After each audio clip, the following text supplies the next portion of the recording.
আমি আমি বলেছিলাম পদার্থবিদ্যার কয়েকটি চ্যাপ্টার আমরা করব, বাকি যেগুলো তার মধ্যে কার্য, ক্ষমতা, শক্তি এই অধ্যায়টি শুরু করছি। আমরা কার্য এক প্রকার শক্তি, এই যে বিষয়টি এটি আমরা এখন অধ্যয়ন করছি। দেখো যে কোনো বস্তুর উপর আমরা বল প্রয়োগ করে থাকি, সেই বস্তুটি যদি সরে যায়, অর্থাৎ প্রযুক্ত বলে প্রয়োগ বিন্দুর যদি সরণ ঘটে, তাহলে বস্তুটি কৃতকার্য করেছে বলা হয়। অর্থাৎ প্রযুক্ত বল দ্বারা কৃতকার্য সম্পন্ন হয়, এ কথাটি আমরা জানি। যেমন আমি বোর্ডে যে সংজ্ঞাটি লিখেছি, দেখো, কোনো বস্তুর উপর বল প্রয়োগ করলে যদি বলের প্রয়োগ বিন্দুর সরণ ঘটে, তবেই প্রযুক্ত বল কার্য করেছে বলা হয়। আর প্রযুক্ত বল আর বলের অভিমুখে প্রযুক্ত বলের প্রয়োগ বিন্দু সরণের গুণফলকে আমরা কৃতকার্যের পরিমাপ হিসাবে ধরে নিতে পারি। কেমন? তাহলে কৃতকার্যের পরিমাপ হচ্ছে প্রযুক্ত বল ও বলের প্রয়োগ বিন্দু সরণের গুণফলকেই কৃতকার্যের পরিমাপ হিসাবে ধরা হয়। এখন দেখো, কৃতকার্য সমান প্রযুক্ত বল ইন্টু সরণ, এই টার্মটা আমরা তো পরিমাপ বিষয়ক হিসাবে ধরেছি। যেমন ধরো, এ বিন্দুতে একটা বস্তু কণা রয়েছে, যে বস্তু কণাটিতে এফ বল অনুভূমিকভাবে ক্রিয়াশীল হয়েছে, এবং এই এফ বল ক্রিয়া করার সাথে সাথে বস্তুটি গতিশীল হয়ে বি বিন্দুতে গিয়ে স্থাপিত হল। তাহলে এই মুহূর্তে সরণটা কত হলো? এই এস ডিসপ্লেসমেন্ট, যেটা হলো সরণ এস। তাহলে এখানে কতটা কার্য সম্পন্ন হয়েছে এফ বল দ্বারা? না, প্রযুক্ত বল দ্বারা এখানে কৃতকার্যের মানটা হলো আমার এফ ইন্টু এস, অর্থাৎ W is equal to F S, এই মানটা পাওয়া যাচ্ছে। তাহলে এক্ষেত্রে মনে রাখতে হবে, এই যে বলটা ক্রিয়া করছে এবং এখানে যে কৃতকার্যের মানটা কখন আমরা পাচ্ছি? যখন প্রযুক্ত বলটা সরণের সঙ্গে একই সরলরেখা বরাবর ক্রিয়াশীল হয়, অর্থাৎ একই অভিমুখে ক্রিয়াশীল হয়। এক্ষেত্রে দেখো যে বস্তুটি যেদিকে সরণ হচ্ছে যে গতিতে, এবং সেই একই অভিমুখে বলটা ক্রিয়া করছে, তার মানে কি এটা অনুভূমিক ভাবে প্রযুক্ত বলটা ক্রিয়া করছে, তখন কৃতকার্যের মানটা এফ ইন্টু এস। যদি প্রযুক্ত বল একটা কোণ করে ক্রিয়া করে, অর্থাৎ যেমন আমরা রোলার টানছি, রোলারটাকে আমরা যেমন টানি, আমরা প্রথম চ্যাপ্টারে পড়েছিলাম, নিশ্চিত মানে দ্বিতীয় চ্যাপ্টারে পড়েছিলাম পদার্থবিদ্যার ওই জায়গাতে, যে রোলার টানা বলে গল্পটা শুনেছো। তখনও যে টান বলটা ক্রিয়া করে, আমরা যে টান বল একটা ক্রিয়া করিয়ে থাকি, তখন কিন্তু কৃতকার্যের মানটা কি হতে পারে? না, দেখো, আমার এক্ষেত্রে এই ছবি দিয়ে আমি আঁকেছি যে একটা বস্তু কণা এ বিন্দুতে ছিল, এখানে যে অভিমুখে বস্তুটি আমার গতিশীল হচ্ছে এবং বি বিন্দুতে এসে পৌঁছলো, সেইখানে দেখো বলটা প্রযুক্ত হচ্ছে একটা কোণ করে, অর্থাৎ এটা সরণ, যদি এই অভিমুখে হয় সরণ, তাহলে সরণের সঙ্গে কত ডিগ্রি কোণ হচ্ছে? দেখো, থিটা ডিগ্রি কোণ হচ্ছে এখানে। তাহলে প্রযুক্ত বলটা এইভাবে ক্রিয়া করলো, আর বস্তুটা কিন্তু এই অভিমুখে গতিশীল হলো, তথা সরণটা হলো এ বি সরল রেখা বরাবর, এ বি পথে হলো। আর এখানে তার যে কোণটা, প্রযুক্ত বল সরণের সঙ্গে যে কোণটা ক্রিয়া করছে, সেটা হচ্ছে থিটা। এইরূপ ক্ষেত্রে কৃতকার্যের মানটা কি হবে? না, সরণের অভিমুখের বলের উপাংশ, এই যে সরণ হচ্ছে এই অভিমুখে, এই দিক বরাবর তার যে বলের উপাংশ, বলের উপাংশ মানে আমরা কোসাইন থিটা, ত্রিকোণমিতি ক্লাস ম্যাথমেটিক্সে তোমরা জানতে পারবে, ত্রিকোণমিতিতে হ্যাঁ, sine theta, cos theta, tan theta, cot theta, sec theta, cosec theta, এইরকমই টার্মগুলো পাবে। তার মানে দুটো বাহুর অনুপাত, একটা ত্রিভুজের দুটি বাহুর অনুপাত। ত্রিভুজ, সমকোণী ত্রিভুজের অতিভুজ তোমরা শুনেছ, আর ভূমি শুনেছ, লম্ব শুনেছ। এক্ষেত্রে ভূমি আর অতিভুজের অনুপাত, সেটাই হচ্ছে কস থিটা। আমি কথাটা উপরে লিখছি, এটা নিশ্চিত তোমরা দেখে নিয়েছো। এই জায়গাটা আমি একটু বোঝাচ্ছি, দেখো। কস, কস মানে কোসাইন থিটা, পুরো নামটা COSINU, কোসাইন থিটা মানে হচ্ছে ভূমি বাই অতিভুজ, এই অনুপাতের মানটা হচ্ছে কোসাইন থিটা বলা হয়। অর্থাৎ একটা সমকোণী ত্রিভুজ যদি আমি অঙ্কন করি, দেখো এই একটা সমকোণী ত্রিভুজ ABC, যেহেতু তোমাদের এখনো এটা জানোনি বলে আমি জানাচ্ছি। এই কোণটা থিটা, এই কোণের বিপরীত বাহুটা লম্ব AB, আর অতিভুজ হচ্ছে AC, আর BC হচ্ছে কি না ভূমি। তাহলে এখানে BC এই দৈর্ঘ্যটা আর AC দৈর্ঘ্যের অনুপাত, এই অনুপাতটা হচ্ছে বলা হয় কোসাইন থিটা। ঠিক এখানেও, এখানে তুমি লম্ব টেনে দিতে পারো, তাহলে অতিভুজ হয়ে যাবে এই বিন্দু থেকে F, অর্থাৎ এইটা যদি এর ভার কেন্দ্র হয়, তাহলে এই কেন্দ্রবিন্দু থেকে এই দূরত্ব, এটা যদি মনে করো x হয়, xf বাই আমার x হচ্ছে এটার সঙ্গে যে দূরত্বটা, একটা লম্ব টেনে দিলে একটা পাওয়া যাবে ধরো m, তাহলে xm, অর্থাৎ xm বাই ও হচ্ছে xf, এই অনুপাতটাই ঠিক ওইভাবে আমরা কোসাইন থিটা বের করে নিতে পারি। তাহলে এর উপাংশ, যেটা বলের উপাংশটা, এই সরণের অভিমুখে বলের উপাংশের মানটা কি হবে না f cos থিটা, যেটা আমি এখানে লিখেছি। দেখো, এরকম ক্ষেত্রে কৃতকার্যের মানটা হবে সরণের অভিমুখে বলের উপাংশ গুণিতক সরণ, আর বলের উপাংশের মানটা হবে f cos theta into s। আর cos থিটার মান সব সময় মাথায় রাখতে হবে, হ্যাঁ, একটা সমকোণী ত্রিভুজের ভূমি এবং অতিভুজের অনুপাত। এখানে এই এই হচ্ছে অ্যাঙ্গেলটাকে, এই কোণটার উপরে একটা লম্ব টেনে দিলে সমকোণী ত্রিভুজ তৈরি হয়ে যাবে। সেই সমকোণী ত্রিভুজের লম্ব ভূমি বাই অতিভুজের অনুপাতটা আমরা বের করে নিতে পারি। আমি একটু পরেই ছবি এঁকে আরেকবার দেখে দিচ্ছি। তার আগে মূল জিনিসটা তোমাকে যেটুকু জানার দরকার, সেটা এটা জেনে রাখতে হবে যে যখনই একটা টান বল ক্রিয়া করবে, সেরূপ ক্ষেত্রে কৃতকার্যের মানটা কি হবে না সরণের অভিমুখে বলের উপাংশ ইনটু সরণ।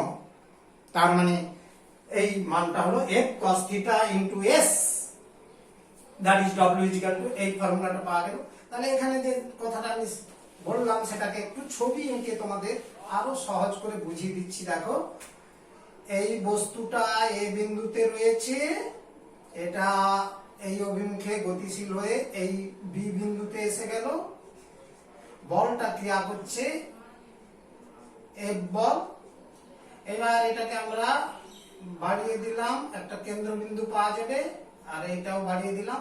এবার একটা ত্রিভুজ আঁকছি, যে কোনো জায়গা থেকে একটা সমকোণী ত্রিভুজ আঁকলাম, নাম দিয়ে দিচ্ছি। দেখো, এটা এই বিন্দুটার নাম দিলাম x, এইটা মনে করো y, এটা মনে করো z। তাহলে এটা থিটা অ্যাঙ্গেল, অর্থাৎ এই যে ছবিটা রয়েছে এই ছবিটার সঙ্গে মিলিয়ে নাও, তাহলে থিটা অ্যাঙ্গেল। তাহলে এখানে cos theta is equal to কি মানটা বাজবে না, তোমার ভূমি কি আছে xz বাই অতিভুজটা হবে xy, কেমন? তাহলে এই cos থিটার মান আমরা অনায়াসে বের করে নিতে পারি। এই মানটার দৈর্ঘ্যের মানটাও জানতে হবে, আর এই দৈর্ঘ্যের মানটা জানতে হবে। তাহলে এই দুটো দৈর্ঘ্যের মানের অনুপাতটা বের করে দিলে cos থিটার মান আমরা অনায়াসে বের করে নিতে পারি, যেটা কিন্তু তোমরা ত্রিকোণমিতিতে শিখে যাবে, তখন আরো ভালো করে এটা প্রয়োগ করতে পারবে। এটা হচ্ছে ভবিষ্যতে ক্লাস 11-12 এবং জয়েন্ট এন্ট্রান্স বা অন্যান্য কম্পিটিটিভ এক্সামিনেশনে এই ফর্মুলা অঙ্ক করতে হবে, কেমন? তাহলে দেখো, আমাদের কৃতকার্যের পরিমাপ, একটা যখন বল অনুভূমিক ভাবে ক্রিয়া করবে, অর্থাৎ হ্যাঁ ভূমির সমান্তরালে ক্রিয়া করবে, তখন কিন্তু হবে কৃতকার্যের মানটা এফ ইন্টু এস, অর্থাৎ বল প্রযুক্ত বল ইন্টু সরণ। আর যখন টান অর্থাৎ সরণের সঙ্গে একটা নির্দিষ্ট কোণ করে যখন কোনো বস্তুর উপরে বল প্রযুক্ত হবে, তখন কৃতকার্যের মানটা হবে কি না, সেই বল দ্বারা কৃতকার্যের মানটা হবে বলের উপাংশ, অর্থাৎ সরণের অভিমুখে বলের উপাংশ, that is F cos theta. প্রযুক্ত বলটা এফ, আর থিটাটা হচ্ছে ওই কোণের মান, আর তার সঙ্গে গুণ করতে হবে কি সরণ। এই হলো বলের পরিমাপ বিষয়ক ধারণা। এবার কার্যের কথাটা আমরা জানলাম, প্রযুক্ত বল ইন্টু সরণ, অর্থাৎ বল আর সরণ দুটো রাশির গুণফল। আমরা অলরেডি জেনে গেছি প্রথম চ্যাপ্টারে যে বল এবং সরণ দুটোই কিন্তু ভেক্টর রাশি, কিন্তু তাদের গুণফল কার্য একটা স্কেলার রাশি। কারণ স্কেলার রাশি এই জন্য কার্যের মান আছে কিন্তু অভিমুখ নেই। তাহলে দেখো বল ও সরণ উভয়ই ভেক্টর রাশি,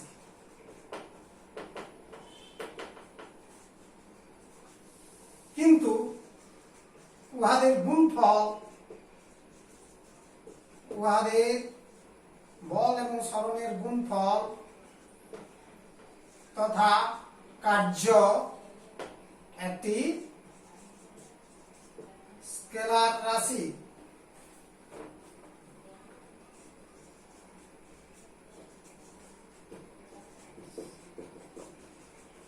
স্কেলার রাশি কারণ কার্যের মান আছে কিন্তু কোনো অভিমুখ নেই, কোনো দিক নেই। এর নির্দিষ্ট মান আছে কিন্তু কোনো অভিমুখ নেই, সেই জন্য কার্য একটা স্কেলার রাশি। এরপর কার্যের একক, আমরা ইউনিট তথা কার্যের একক সম্পর্কেও ধারণা করব। সিজিএস পদ্ধতিতে কার্যের একক হলো আর্গ, ইংরেজিতে ইআরজি, অথবা এটাকে আরেকটা আমরা সবাই জানি, বলের সিজিএস একক কি ডাইন, আর সরণের সিজিএস একক সেন্টিমিটার। তাহলে আরেকটা বলা যেতে পারে ডাইন সেন্টিমিটার। তাহলে এই বিষয়টা মাথায় রাখতে হবে। এবার দেখো আর্ক ডেফিনেশনটা কি বলা হবে।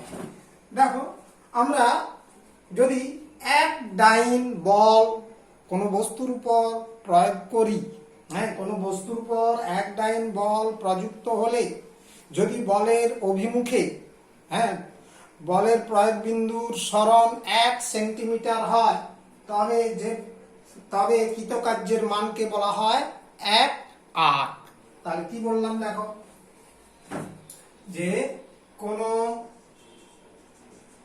বস্তুর উপর এক ডাইন বল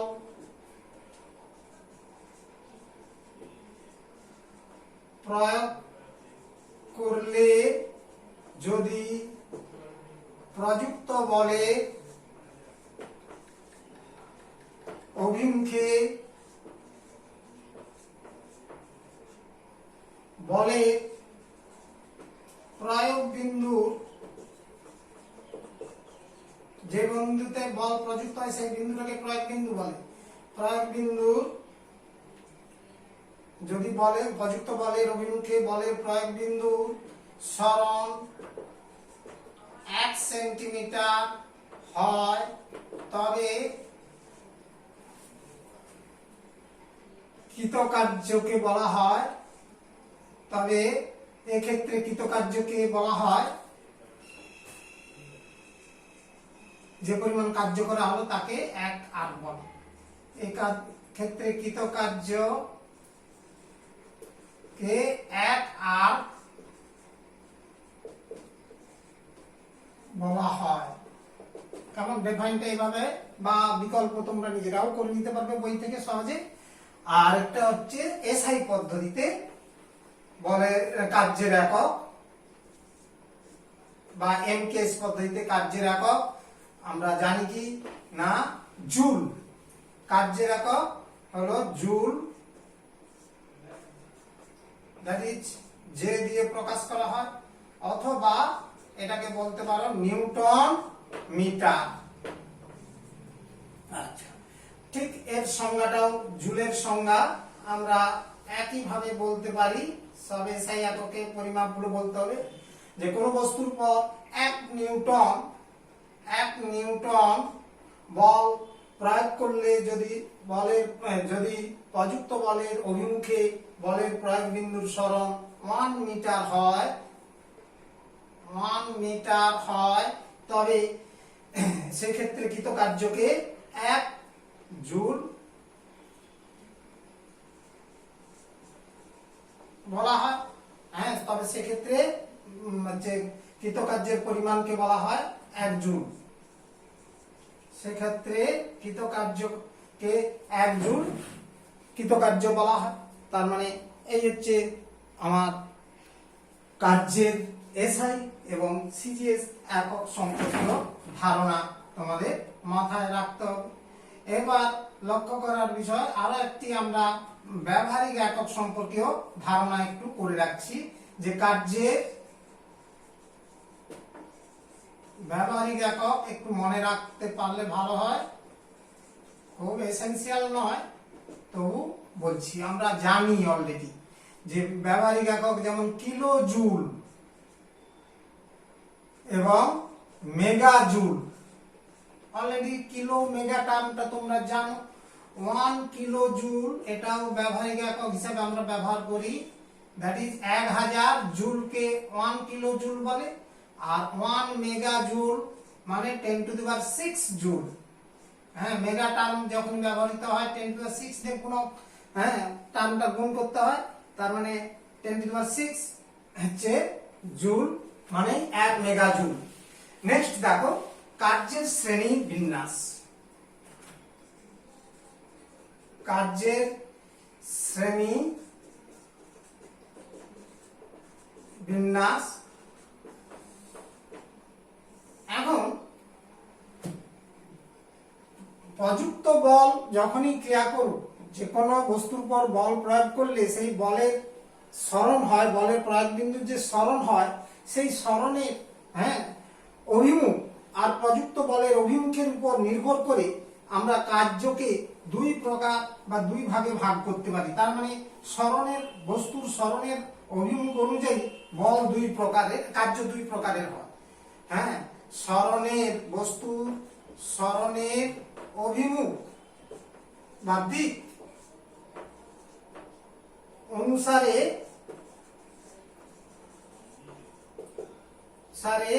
কার্য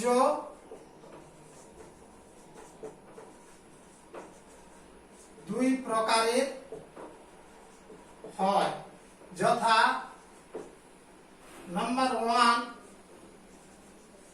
বলের দ্বারা কার্য। বলের দ্বারা কার্য বা কৃতকার্য বলতে পারো। হ্যাঁ, যে প্রযুক্ত বল দ্বারা যে কৃতকার্য এটা একটা ভাবতে পারো। হ্যাঁ, তার মানে ওয়ার্ক ডান বাই ফোর্স। আরেকটা হচ্ছে বলের বিরুদ্ধে কার্য, বলের বিপক্ষে বা বিরুদ্ধে কার্য। এই হচ্ছে দুটো টাইপের কৃতকার্যে শ্রেণীতে আমরা বিভক্ত করতে পারি।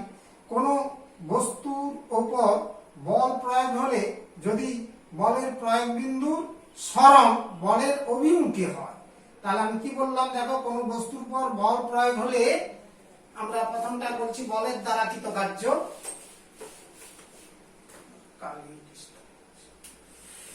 বলের দ্বারা কার্য। এখানে আমরা ডেফিনেশনটা কিভাবে আনতে পারি দেখো, কোন বস্তুর পর বল প্রয়োগ করলে কোন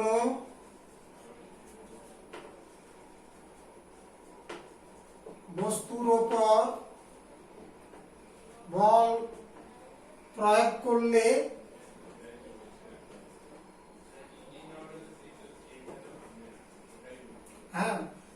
যদি বলের প্রয়োগ বিন্দুর সরণ প্রযুক্ত বলের অভিমুখে হয়, যদি বলের প্রয়োগ বিন্দুর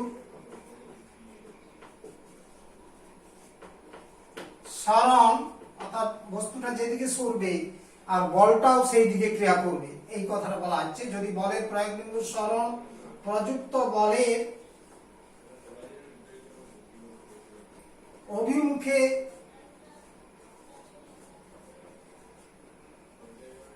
হয় তবে কার্যকে বলের দ্বারা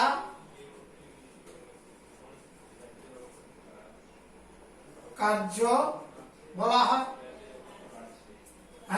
তবে কার্যকে বলা হচ্ছে কি বলের দ্বারা কার্য, আমরা এক্ষেত্রে বলতে পারি। তাহলে দেখো অর্থাৎ এই রূপ মোটামুটি ডিফাইনটা করতে পারি। শুধু এই একটা জিনিস, প্রযুক্ত বলের অভিমুখে ক্রিয়া করলে যেদিকে বস্তুর সরণ হবে তার প্রযুক্ত বলের অভিমুখটাও যদি সেই দিকে হয়, অর্থাৎ আমি একটা এই ডাস্টারটাকে ঠেলে দিলাম, তাহলে আঙুল দিয়ে যেদিকে ঠেললাম ঠিক ডাস্টারটাও সেই দিকে সরে গেল, তার মানে এটা হবে বলের দ্বারা কৃতকার্য। বলের দ্বারা কৃতকার্য আমরা এই ধরনের বলতে পারি। যেমন একটা হচ্ছে কোন বস্তুকে উপর থেকে ছুঁড়ে ফেলে দেওয়া হলো, ছুঁড়ে না বলে আমরা অমনি উপর থেকে ফেলে দিলাম, তাহলে কি হবে, অর্থাৎ এই ডাস্টারটাকে যেমন আমরা ছেড়ে দিলাম, অর্থাৎ এই যে ডাস্টারটা পড়ে গেল, এক্ষেত্রে অভিকর্ষজ বলের অভিমুখেই, অর্থাৎ এই ডাস্টারটার উপরে ক্রিয়া করছে না বস্তুটার ওজন তথা অভিকর্ষজ বল। সেই অভিকর্ষজ বলটা কি হচ্ছে না বস্তুটা যেই দিকে, ডাস্টারটা যেই দিকে গতিশীল তথা তার যে গতির অভিমুখটা যেই দিকে, অর্থাৎ সরণটা যেই দিকে, সেই দিকেই কিন্তু তোমার অভিকর্ষজ বল, পৃথিবীর যে আকর্ষণ বল সেটা ক্রিয়া করছে। তার মানে এখানে অভিকর্ষজ বল দ্বারা কৃতকার্য হইয়াছে বলা হয়, তার মানে এই বল দ্বারা কৃতকার্য বোঝায়। তাহলে আমরা এক্সাম্পল হিসেবে একটা উদাহরণ দিচ্ছি, যেমন একটি পাথরকে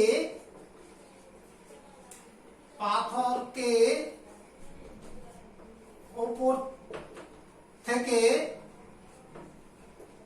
ফেললে পাথরটি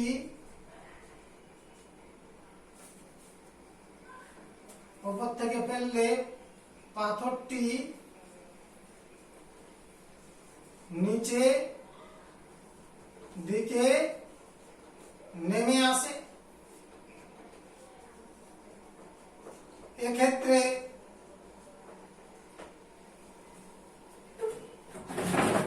পাথরের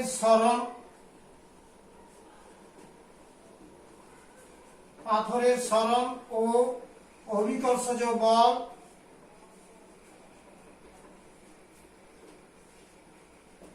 একই অভিমুখে ক্রিয়া করে, একই দিকে বা অভিমুখে ক্রিয়া করে। সুতরাং এখানে অভিকর্ষজ বল দ্বারা কৃতকার্য হইয়াছে, অভিকর্ষজ বল দ্বারা কার্য সম্পন্ন হয়েছে। তার মানে এইরকমই তুমি বিভিন্ন উদাহরণ পাবে।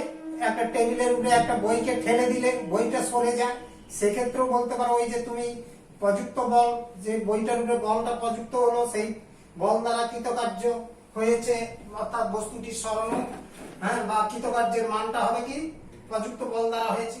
এবার বলের বিরুদ্ধে কৃতকার্য, দ্বিতীয় প্রকার রয়েছে যে কার্য, সেটা হচ্ছে বলের বিরুদ্ধে বা বলের বিপক্ষে কার্য। অর্থাৎ বলের বিরুদ্ধে বা বিপক্ষে কার্য। যখন কোনো বস্তুর উপর বল প্রয়োগ করলে যদি বলের প্রয়োগ বিন্দুর সরণ প্রযুক্ত বলের অভিমুখের বিপরীতে হয়, প্রযুক্ত বলের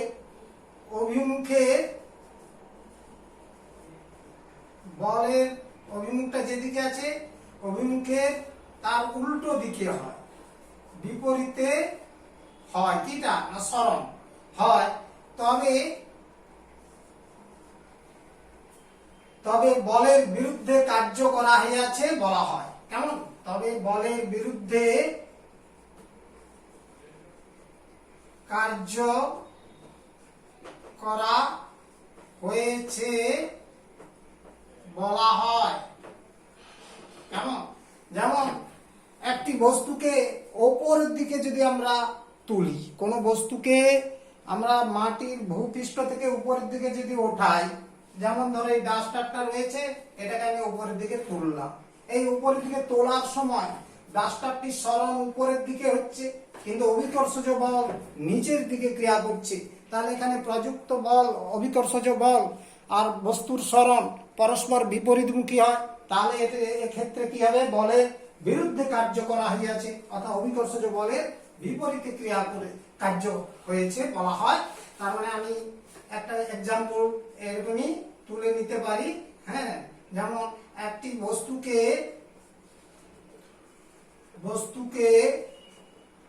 ওপরে তুললে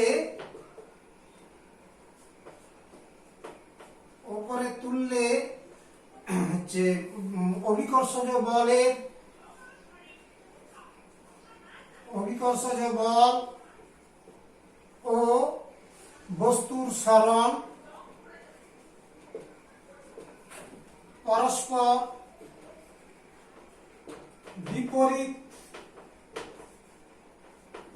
বিপরীত দিকে ক্রিয়া করে।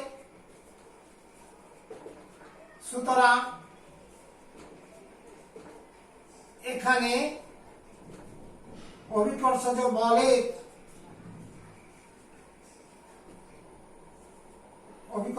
বলের বিরুদ্ধে কার্য করা হয়েছে। কেমন? তাহলে এখানে অভিকর্ষজ বলের বিরুদ্ধে কৃতকার্য সম্পন্ন করা হয়েছে, এরকমই একটা আমরা এক্সাম্পল হিসাবে মাথায় রাখতে পারি। এবার তোমাদের একটা বিষয় মনে রাখতে বলবো।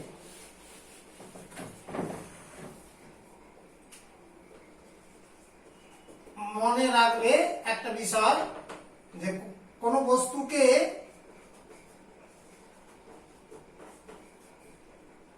উপরের দিকে তুললে একই সঙ্গে ধনাত্মক কার্য এবং ঋণাত্মক কার্য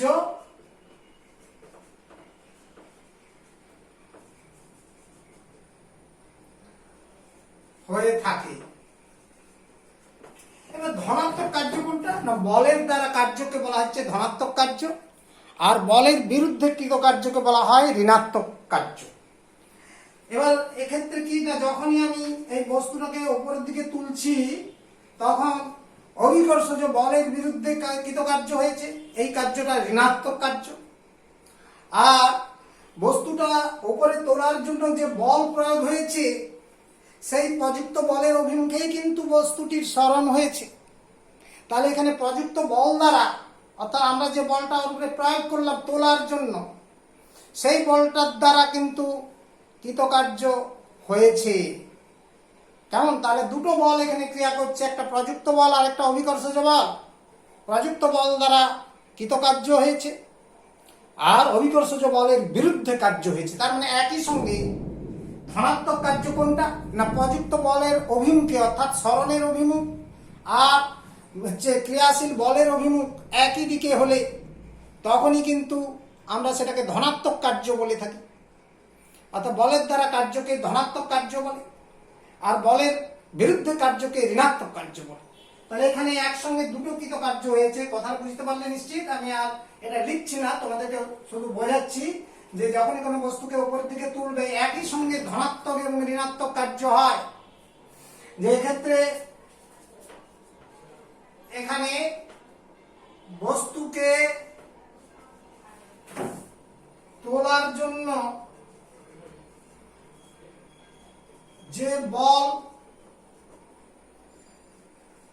প্রযুক্ত হয় বা প্রয়োগ করা হয়, যে বল প্রয়োগ করা হয়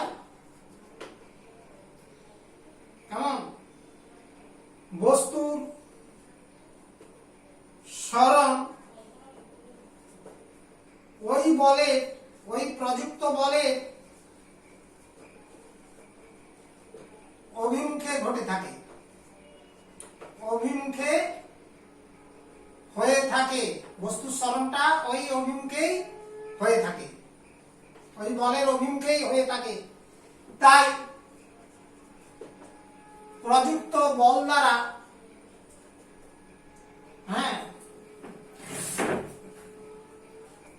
তাই এক্ষেত্রে প্রযুক্ত বল দ্বারা কৃতকার্য সম্পন্ন হয়েছে। প্রযুক্ত বল দ্বারা কার্য, অর্থাৎ এটাকে আমরা কি বলছি, বল দ্বারা কৃতকার্যকে বলছি ধনাত্মক কার্য, পজিটিভ ওয়ার্ক। প্রযুক্ত বল দ্বারা কার্য বা ধনাত্মক কার্য সম্পন্ন হয়েছে। আবার বস্তুটির সরণ, বস্তুর সরণ ও অভিকর্ষজ বল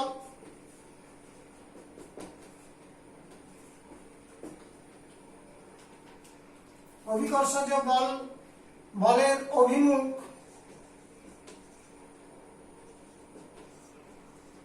পরস্পর বিপরীতমুখী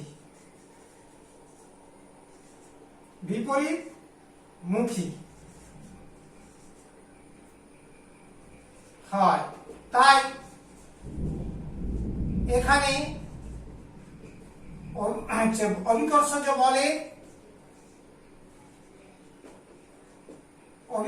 বলের বিরুদ্ধে কার্য তথা ঋণাত্মক কার্য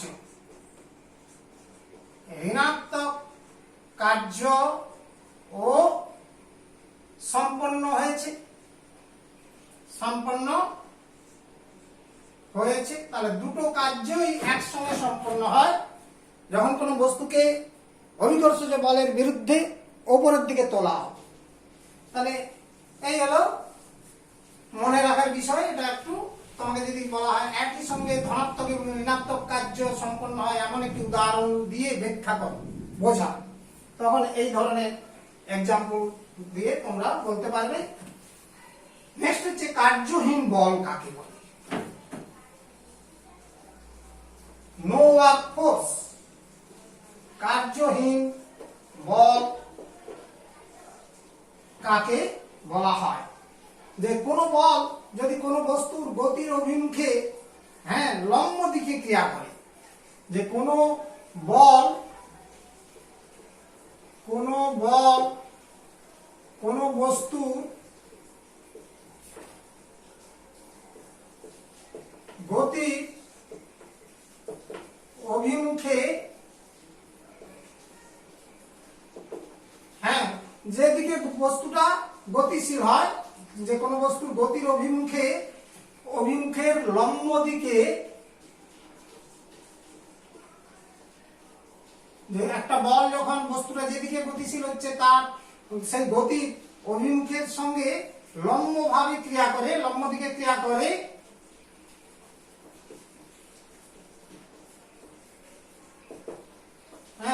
উল্লম্ব দিকে যদি ক্রিয়া করে তাহলে বলটি কোনো কার্য করে না, তাহলে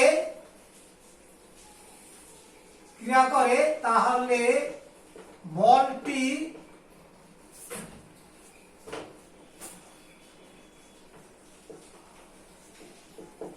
কোনো কার্য করে না। একে কার্যহীন বল বলা হয়। এই বলকে কার্যহীন বল বলা হয়।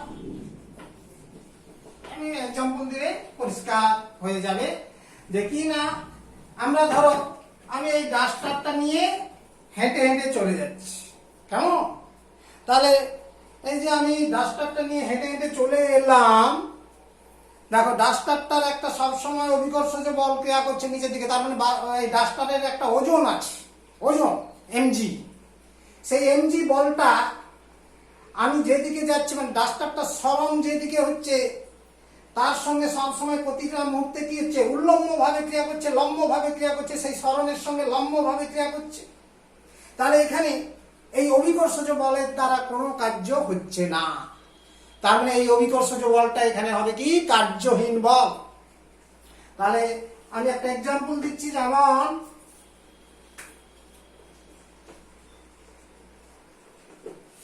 একটি সুটকেস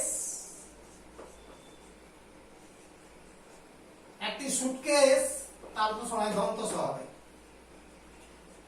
সুটকেস হাতে নিয়ে সমতল রাস্তায়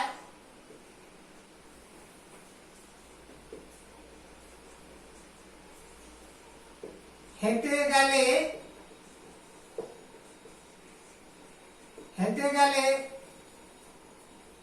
অভিকর্ষজ বল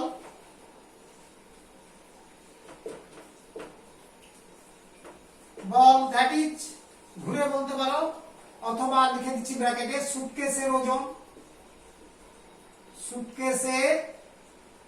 ওজন দ্যাট ইজ অভিকর্ষজ বল, সুটকেসের সরণে সঙ্গে লম্ব ভাবে ক্রিয়া করে, অবিলম্ব ভাবে ক্রিয়া করে।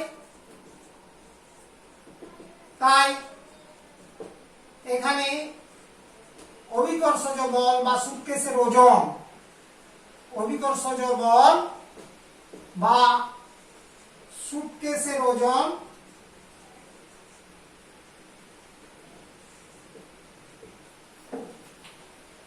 হলো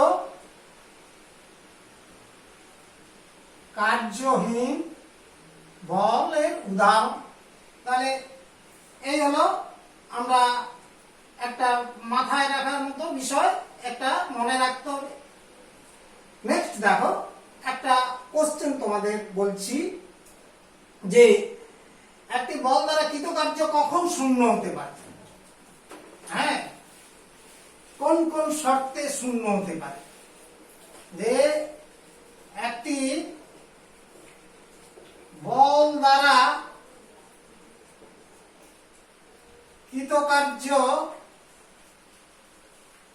কৃতকার্যের মান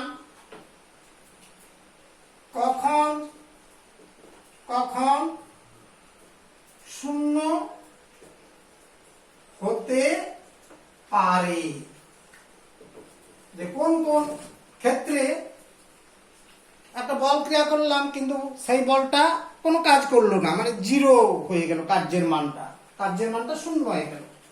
যেমন দেখো আমি এই দেওয়ালটাকে ঠেললাম, তাহলে আমি বল প্রয়োগ করলাম কিন্তু দেওয়ালটা সরল না, তার মানে কি সরণ শূন্য হয়ে গেল। তার মানে যখন সরণ শূন্য হবে, অর্থাৎ প্রযুক্ত বলের সরণ যদি শূন্য হয়, তাহলে কিন্তু W ইকুয়াল টু কি প্রযুক্ত বল ইনটু সরণ, তাহলে গুণফলটা কি হবে শূন্য। আরেকটা হচ্ছে কি না, বলের প্রয়োগ বিন্দুর সরণ এবং প্রযুক্ত বলের অভিমুখ যদি পরস্পর লম্ব হয়, তাহলেও কৃতকার্যের মানটা শূন্য হবে। তাহলে দুটো শর্ত আমরা বলতে পারি যে একটি বল দ্বারা কৃতকার্য শূন্য হয়। উত্তরটা লিখছি, দেখো, একটি বল দ্বারা কৃতকার্য শূন্য হয় যখন নাম্বার 1 বস্তু সরণ তথা বলের প্রয়োগ বিন্দুর সরণ, বা বলের প্রয়োগ বিন্দু, এই ব্র্যাকেটে লিখে দিচ্ছি, প্রয়োগ বিন্দুর সরণ শূন্য হয়, তখন W সমান কার্য ইকুয়াল টু F মানে বল ইনটু S সরণ ইকুয়াল টু F ইনটু 0 সমান 0 और W ইকুয়াল টু 0, অর্থাৎ কার্য শূন্য হয়। নাম্বার 2, দ্বিতীয় ঘটনা কি না, বলের প্রয়োগ বিন্দুর সরণ বলের অভিমুখের দিকে লম্ব দিকে হয়। বলের প্রয়োগ বিন্দুর সরণ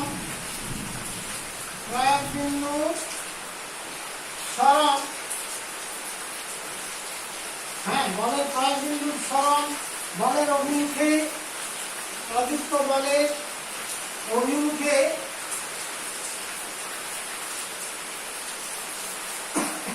অভিমুখের লম্ব দিকে হলে লম্ব দিকে হয়, তখন কার্যের মান সমান 0, কার্য সমান 0 হয়। এটা সুটকেসে এই দুটো উদাহরণ দিতে পারো তোমরা। প্রথমটা যেমন ধরো, আমরা একটা বাড়ির দেওয়ালে বল প্রয়োগ করলাম কিন্তু দেওয়ালটি সরলো না, তাহলে সেক্ষেত্রে কৃতকার্যের মানটা 0 হবে, অর্থাৎ প্রযুক্ত বল দ্বারা কৃতকার্যের মান 0 হবে। এটা একটা উদাহরণ দিতে পারো। আর দ্বিতীয় একটা উদাহরণ ধরো, সুটকেস হাতে আমি সমতল রাস্তায় হেঁটে চলে যাওয়ার সময় অভিকর্ষজ বল দ্বারা কৃতকার্যের মান 0 হয়। তাহলে এই দুটি উদাহরণ দিয়ে এক্ষেত্রে আমরা আনতে পারি যে কিভাবে প্রযুক্ত বল ক্রিয়া করলেও কার্যের মান 0 হতে পারে। তাহলে এই হলো কৃতকার্য সম্পর্কীয় যাবতীয় আলোচনা।